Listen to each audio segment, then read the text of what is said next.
มื่อนี้ลุกแต่5 โมงเช้า4 โมงกำเตรียมพร้อมสิไปผ่าตัด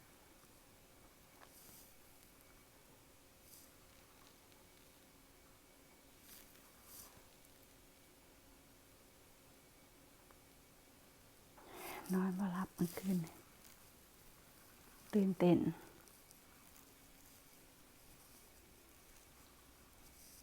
จักหน่อยจังสิได้ออกไป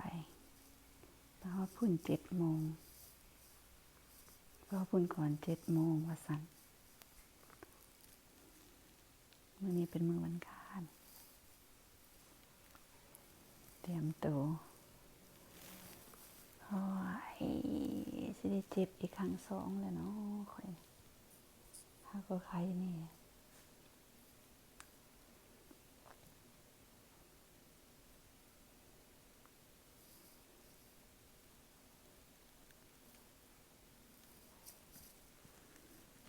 สิหนาวๆก็เลยเอาผ้าตุ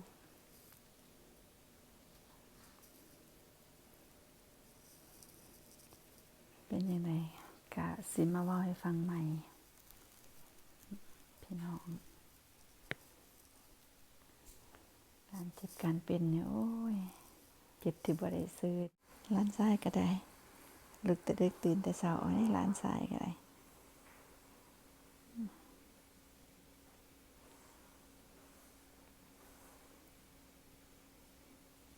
ตู่ไปหงหมอกันเด้อเดี๋ยวมาคุณหมอเอ้ยตู่ไปหงหมอกันเด้อนี่ทำตาเสยอีกบ่อยากหูอีกบ่ลูกบ่เฮ็ดนอนเต็บเมียบบ่เว้านำอีกได้มื้อนี้บ่เว้านำตาเสยอีกนะโอเคบายพระเอกสิพาไป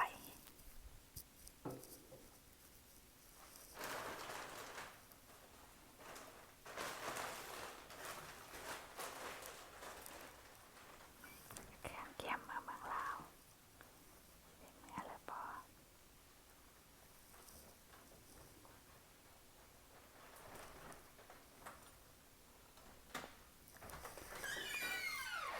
จะจักรถหา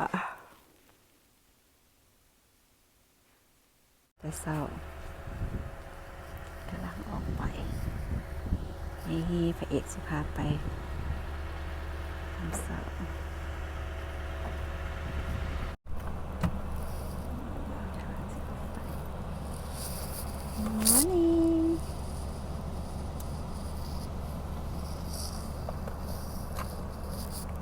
คนพากันยังนอน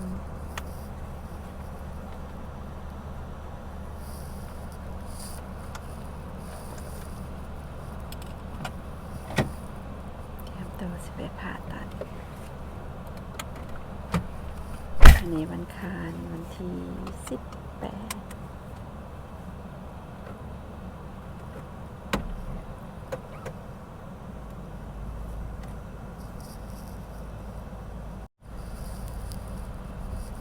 กำลังออกจากบ้าน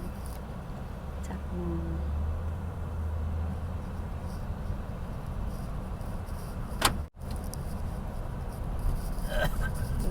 หน่อยเขากำลังสลับไปโรงเรียน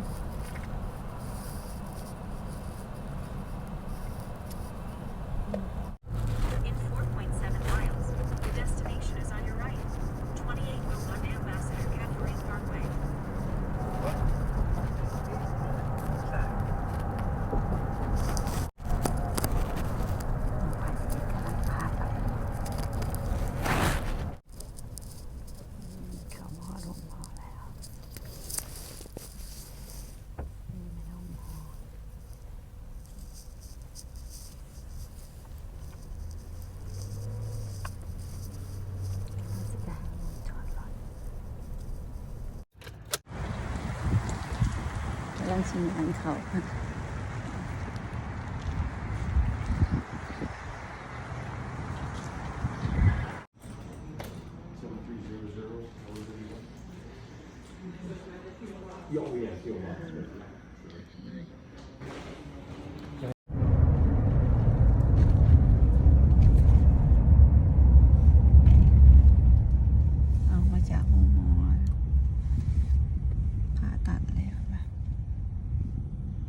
เสื้อคอมาพร้อมบ่มีเสื้อนุ่งบ่ได้